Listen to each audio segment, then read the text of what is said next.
गर्मियों का मौसम चल रहा है और ऐसे में एक प्रेग्नेंट लेडी की सबसे बड़ी प्रॉब्लम होती है पेट में जलन होना, हैवी एसिडिटी होना और बॉडी टेम्परेचर का बार बार बढ़ना। प्रेगनेंसी में मेटाबॉलिज्म काफ़ी हाई होता है और ऐसे टाइम पर आपको दूसरों के मुकाबले गर्मी भी ज़्यादा लगती है। और ऐसे में हम ठंडा पानी पीते हैं, जूसेस पीते हैं, पर एक चीज़ जो सबसे ज़रूरी होती है, जो दिन में हम 2 बार खाते हैं, यानी कि रोटी, उस पर हम बिल्कुल ध्यान नहीं देते हैं। कुछ अनाज ऐसे होते हैं जिनका तासीर गर्म होता है और उनको अगर आप गर्मियों में खाते हो तो इससे आपकी पेट की गर्मी बढ़ सकती है। वहीं कुछ अनाज ऐसे होते हैं जिनका तासीर ठंडा होता है और उनको अगर आप गर्मियों में खाते हो तो आपके पेट को ठंडक मिलती है। तो आज की इस वीडियो में हम बात करेंगे ऐसी 3 रोटियों की जो कि अगर आप प्रेगनेंसी में गर्मियों में खाते हैं तो ये आपके लिए बहुत फ़ायदेमंद होंगी। और साथ ही हम जानेंगे ऐसे 2 अनाज जो कि गर्मियों के मौसम में आपको प्रेगनेंसी में बिल्कुल नहीं खाने हैं। सबसे पहली, ज्वार की रोटी।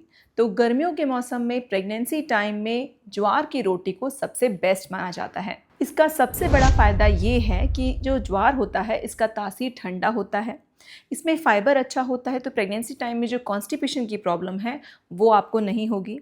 और साथ ही साथ ये ज्वार की रोटी आपकी बॉडी में जो ब्लड शुगर लेवल है उसको भी कंट्रोल में रखती है, तो प्रेगनेंसी टाइम में जो जेस्टेशनल डायबिटीज़ होने का खतरा है वो भी नहीं होता है।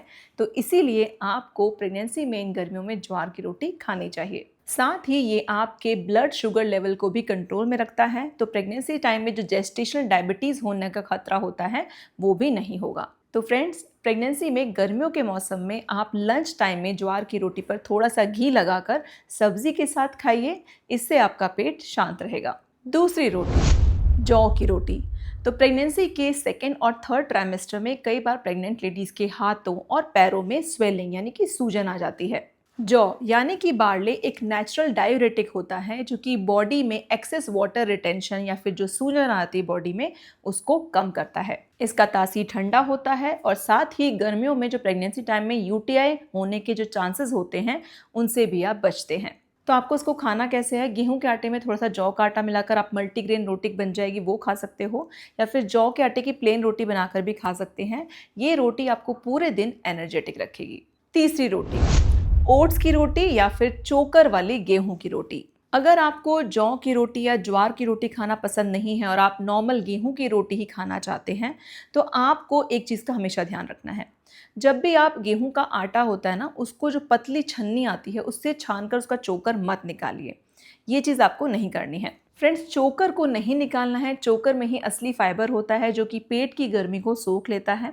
तो या तो आप चोकर वाली गेहूं की रोटी खा सकते हैं बिना छाने, या फिर आप ओट्स को थोड़ा भूनकर उसका पाउडर बना लीजिए और गेहूं के आटे में थोड़ा सा ओट्स पाउडर मिलाकर वो आप खा सकते हैं। इससे होगा क्या, ये आटे को हल्का बनाता है और गर्मियों के टाइम में प्रेगनेंसी में जो खाना खाने के बाद एक तरह से भारीपन लगता है, सांस फूलने वाली प्रॉब्लम होती है, वो भी आपको नहीं होगी। अब बात करते हैं उन 2 अनाज की जो कि आपको गर्मियों में प्रेगनेंसी टाइम में बिल्कुल अवॉइड करने हैं। तो अक्सर क्या होता है कि जो प्रेग्नेंट मदर्स होती हैं वो गर्मियों के मौसम में भी बाजरे और मक्के की रोटी खा रही होती हैं, ये सोच के कि इसमें आयरन और कैल्शियम अच्छा है और इसका टेस्ट भी अच्छा होता है।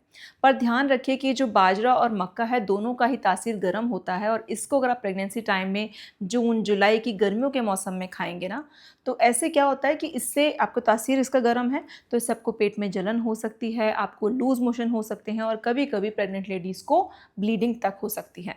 तो इन दोनों अनाजों को आगे जो सर्दियों का मौसम आने वाला है तब तक बिल्कुल भी आपको प्रेगनेंसी टाइम में नहीं खाना है। तो फ्रेंड्स, आज की वीडियो में हमने जाना कि वो 3 कौन सी रोटियां हैं जो कि गर्मियों में खाना आपके लिए फ़ायदेमंद रहेगा और 2 ऐसी रोटियां जो कि आपको बिल्कुल अवॉइड करनी है। मुझे कमेंट सेक्शन में ज़रूर बताइएगा कि आप इन गर्मियों के मौसम में कौन सी रोटी खा रहे हैं, और अभी भी आपके मन में कोई डाउट है तो प्लीज़ कमेंट सेक्शन में लिखिएगा, मैं आपकी कमेंट के जवाब ज़रूर दूंगी। मिलते हैं नेक्स्ट वीडियो में। Thank you for watching.